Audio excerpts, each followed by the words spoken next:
नमस्कार, जनता टीवी देख रहे हैं आप और मैं हूं आपके साथ रितेश कुमार गौतम। और चलिए बुलेटिन का आगाज करते हैं महत्वपूर्ण खबर के साथ। मुख्यमंत्री पुष्कर सिंह धामी खटीमा पहुंचे, जहां कार्यकर्ताओं ने उनका जोरदार स्वागत किया और इस दौरान मुख्यमंत्री पुष्कर सिंह धामी ने कार्यकर्ताओं को संबोधित किया।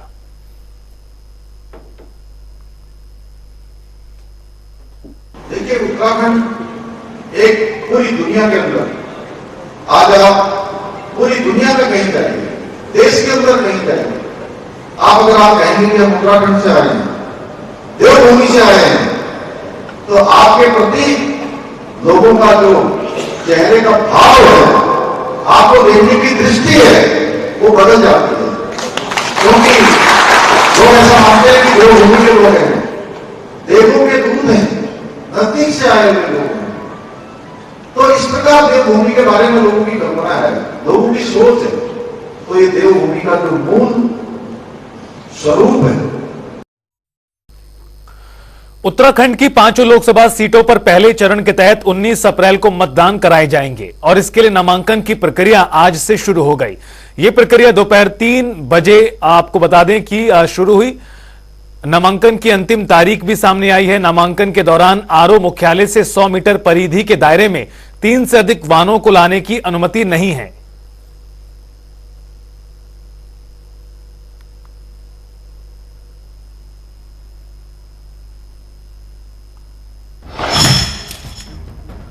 आपको बता दें, 2024 चुनाव के संदर्भ में पहले चरण में उत्तराखंड में 5 सीटों पर मतदान होता नजर आएगा। 19 तारीख को वोटिंग होगी। प्रदेश में टिहरी, गढ़वाल, अल्मोड़ा, नैनीताल और हरिद्वार ये 5 सीटें हैं जहां पर वोटिंग होगी। गजट नोटिफिकेशन 20 मार्च को नामांकन की शुरुआत भी हो चुकी है। नामांकन की आखिरी तारीख 30 मार्च है। वोटिंग का दिन 19 अप्रैल और मतगणना होगी 4 जून को। इसी तरह से बात करें मतदाताओं की संख्या क्या कहती है। कुल मतदाताएं 83 लाख से ज्यादा, जिसमें पुरुष मतदाताओं की संख्या 43 लाख से पार, महिला मतदाताओं की संख्या 40 लाख 12 हजार, युवा मतदाता करीब 1 लाख 45 हजार, दिव्यांग मतदाता करीब 80 हजार और थर्ड जेंडर 297 वोट।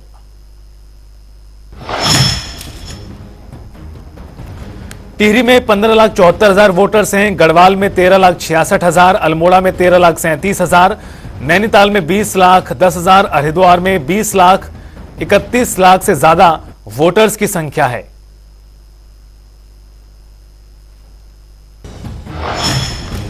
बात करें सीटों को लेकर किस तरह का मुकाबला है। अजय टमटा वर्सेस प्रदीप टमटा अल्मोड़ा में, पौड़ी गढ़वाल में अनिल बलूनी वर्सेस कांग्रेस पार्टी से गणेश गोदियाल, टिहरी से माला राज्यलक्ष्मी शाह तो सामने हैं जोत सिंह कांग्रेस पार्टी की ओर से। नैनीताल उधम सिंह नगर से बीजेपी ने अजय भट्ट को मैदान में दोबारा उतारा है।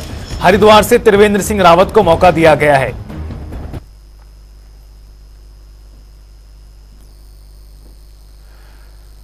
तो वहीं लोकसभा चुनाव की गहमा गहमी के बीच उत्तराखंड में एक बार फिर नोटिस को लेकर सियासत गर्मा गई है।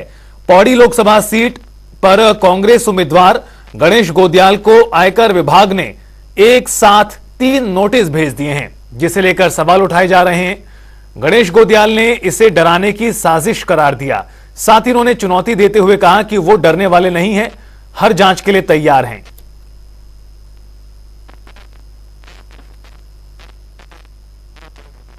पार्टी पौड़ी में गढ़वाल लोकसभा क्षेत्र में जब आसन्न हार को सामने देख रही है, तो उसके बाद उन्होंने मुझे तमाम जो केंद्र की एजेंसियां हैं उसमें उलझाने का काम किया है, जिसके तहत मुझे कल के दिनांक यानी कि 19 मार्च की दिन समन्स प्राप्त हुए हैं।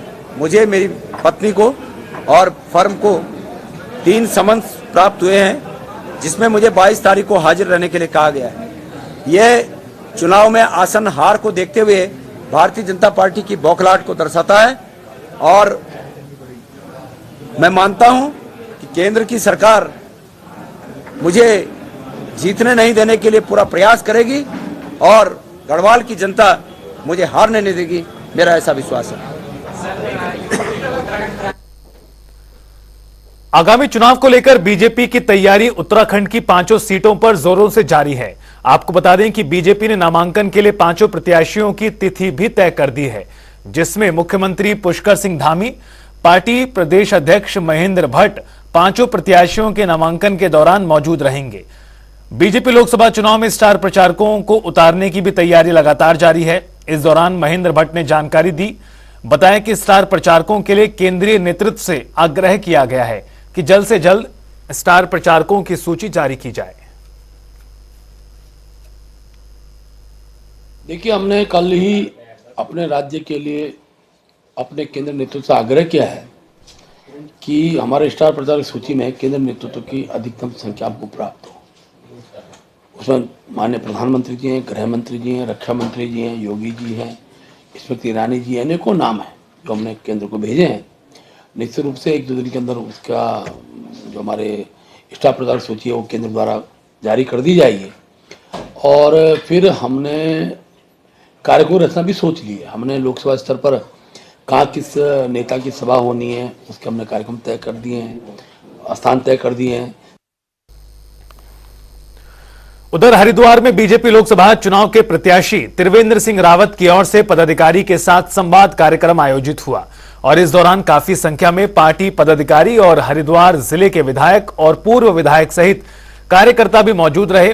त्रिवेंद्र रावत ने कहा कि बीजेपी कार्यकर्ताओं का जोश देखने को मिल रहा है। इतना ही नहीं, कार्यकर्ताओं का जोश देखकर मेरा भी जोश हाई है। आदेश चौहान जी, सुरेश राठौर जी, प्रत्याशी अमित आदरणीय त्रिवेंद्र सिंह रावत जिंदाबाद। सभी अपना स्थान ले लेंगे। कुल कार्यकर्ताओं का उत्साह चारों तरफ देखने को मिल रहा है। आज मैं अपने जो हमारे बूथ लेवल के कार्यकर्ता हैं उन सब से मिलने के लिए यहाँ पर आया हूँ और कार्यकर्ताओं का जो जोश है वो जोश मेरा भी जोश दुगुना करेगा और कार्यकर्ताओं का जोश तो 10 गुना हो जाएगा, इसलिए मैं आज यहाँ पर आया हूँ। जनपद उधम सिंह नगर के खटीमा में लगभग 3 दर्जन मुस्लिम समाज के युवाओं ने प्रधानमंत्री मोदी और उत्तराखंड के मुख्यमंत्री पुष्कर सिंह धामी की कार्यशैली और नीतियों से प्रभावित होकर भारतीय जनता पार्टी की सदस्यता ली। तो वहीं मुस्लिम समाज के युवाओं को वरिष्ठ बीजेपी नेताओं ने पार्टी का पटका और टोपी पहनाकर शामिल किया। इस दौरान सभी कार्यकर्ताओं ने पार्टी को मजबूत करने और लोकसभा चुनाव में पार्टी प्रत्याशी अजय भट्ट को रिकॉर्ड मतों से जीत दिलाने का संकल्प लिया।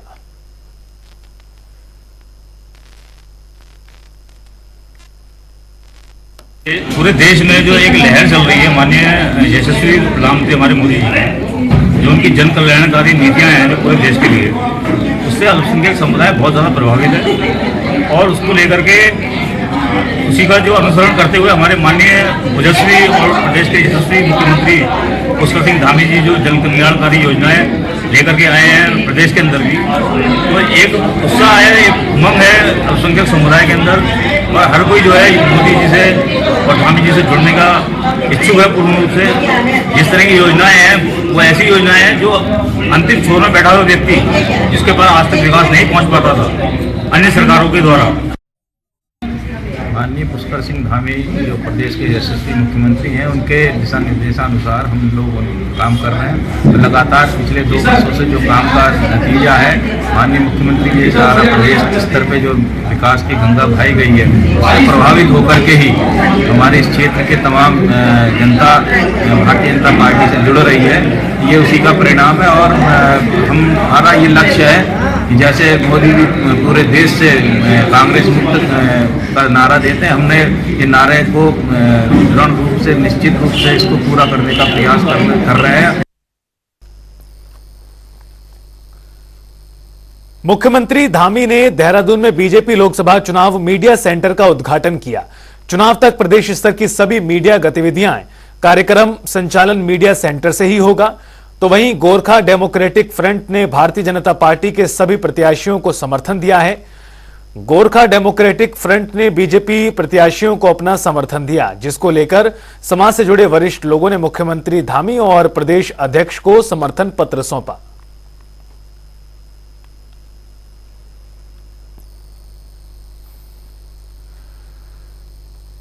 तो वहीं लोकसभा चुनाव को लेकर बीजेपी पूरी तरह से कमर कस चुकी है। पार्टी ने इसके लिए बाकायदा रुद्रपुर में चुनावी कार्यालय भी खोल दिया है। अब रुद्रपुर विधानसभा क्षेत्र में होने वाली चुनाव प्रचार की सारी गतिविधियां इसी कार्यालय से होंगी। तो वहीं पार्टी के लोकसभा प्रत्याशी और केंद्रीय रक्षा राज्य मंत्री अजय भट्ट ने कार्यालय का उद्घाटन किया।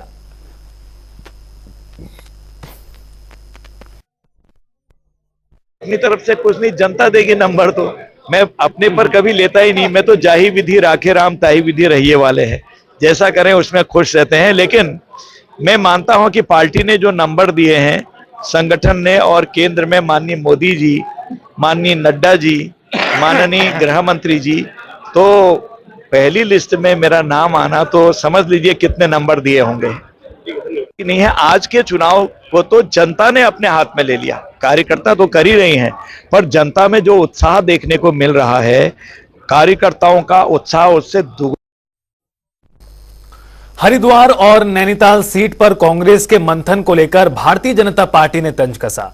बीजेपी प्रदेश अध्यक्ष महेंद्र भट्ट ने कहा कि कांग्रेस टिकट देने में जितना विलंब करेगी उससे बीजेपी के पक्ष में ही माहौल बनता हुआ नजर आएगा। बता दें कि उत्तराखंड की 5 सीटों पर कांग्रेस ने 3 पर ही अभी तक प्रत्याशी घोषित किए हैं, जबकि हरिद्वार और नैनीताल सीट से प्रत्याशी देना बाकी है।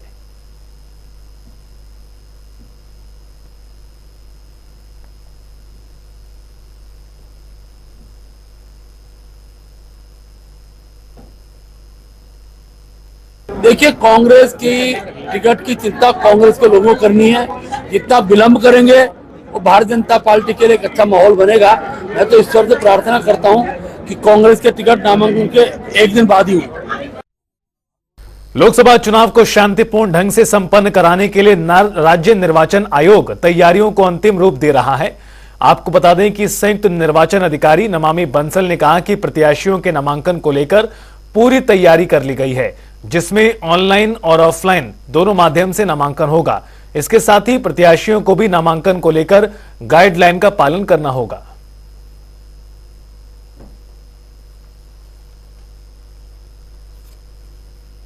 जैसा कि आप लोग पहले ही चुनावी कार्यक्रम से ऑलरेडी आप लोग देख के हैं, तो कल हमारी पब्लिक नोटिफिकेशन की तिथि है 20 मार्च, और कल ही से नामांकन की प्रक्रिया शुरू हो जाएगी।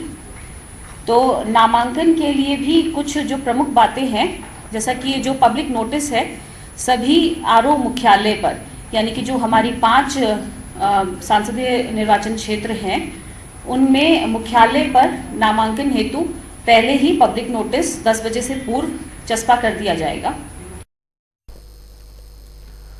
लोकसभा चुनाव की तारीखों के ऐलान के साथ रणभेरी भी बच चुकी है, और ऐसे में उत्तराखंड में बीजेपी हैट्रिक लगाने के लिए सियासी मैदान में पूरी तरह एक्टिव है।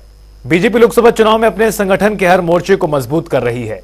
उधर उत्तराखंड वक्फ बोर्ड के अध्यक्ष शादाब शम्स का कहना है, बीजेपी प्रदेश अध्यक्ष महेंद्र भट्ट की अध्यक्षता में बीजेपी अल्पसंख्यक मोर्चा की बैठक हुई, जिसमें मुस्लिम समाज के वरिष्ठ लीडर और जो कांग्रेस की विचारधारा से आहत हैं और बीजेपी से जुड़ना चाहते हैं, उनको जोड़ने की जिम्मेदारी दी गई है।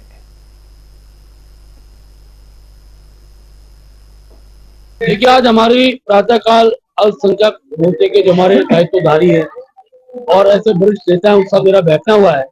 और क्योंकि भविष्य के अंदर अनेकों ऐसे बूथ है जिन बूथों पर अल्पसंख्यक मतदाता बड़ी संख्या में है, हमने कैटेगरी के हिसाब से उन नेताओं को लगभग 200 बूथ, एक व्यक्ति को एक बूथ, उस बूथ की जीत की दृष्टि से और पार्टी का संदेश, मोदी जी का संदेश, कुशल धामी जी कार्यों की जानकारी, लाभार्थी संपर्क, सारे विषय की जानकारी मैंने उनके आगे रखी।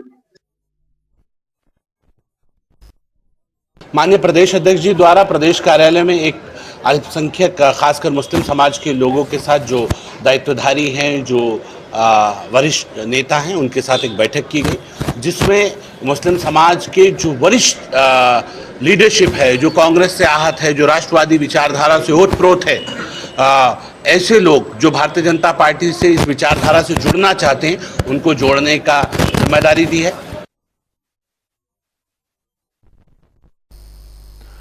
लोकसभा चुनाव से पहले पशुपति पारस ने केंद्रीय मंत्री पद से इस्तीफा दे दिया है। वो बिहार में एनडीए के बीच हुए सीट शेयरिंग के फॉर्मूले से नाराज थे। तो इस पूरे मुद्दे को लेकर हरीश रावत का क्या कहना है, सुनिए। जितने लोग जो है अन्याय से पीड़ित हैं वो सब लोग आकर के हमारी कॉमन लड़ाई है, उस लड़ाई में जो है वो सामने सम्मिलित हूँ, एक सिपाही के तौर पर सम्मिलित हूँ। पशुपति पारस के लिए इनविटेशन है आपके हिसाब से? मैं किसी एक को लेकर के नहीं कह रहा हूँ, क्योंकि उन्होंने कहा मेरे साथ अन्याय हुआ है। हमने कहा प्रत्येक अन्याय पीड़ित व्यक्ति जो है, न्याय की लड़ाई राहुल गांधी जी लड़ रहे हैं, हम लड़ रहे हैं, कांग्रेस लड़ रही है, खड़गे साहब लड़ रहे हैं, उसमें सब। मुजफ्फरनगर जनपद के चर्चित रामपुर कांड के लंबे समय बाद कोर्ट ने अपना फैसला सुनाया। अदालत ने पीएसी के 2 सिपाहियों को आजीवन कारावास की सजा सुनाई है, साथ ही 50-50 हजार का जुर्माना भी लगाया है।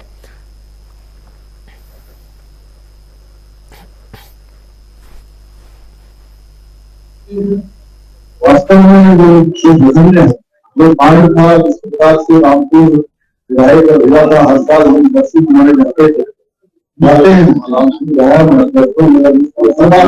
ये संकल्प लेते थे कि इनके दोषियों को सजा मिलनी थी, इसके लिए कानूनी प्रक्रिया और अब ये कानूनी प्रक्रिया आगे बढ़ी, इसलिए सजा मिली। निश्चित रूप से प्रत्यावर्तन आंदोलन लोगों ने अपना योगदान दिया है, अपना बलिदान दिया है, अपनी शहादत की संघर्ष किया है। उनके उस समय के संघर्षों को आज न्याय व्यवस्था में जो खड़ा है, उनके परिवार के लोगों को योगदान पड़ सकते, इस वजह से हम। और फिलहाल इस बुलेटिन में इतना ही। आप देखते रहिए जनता टीवी।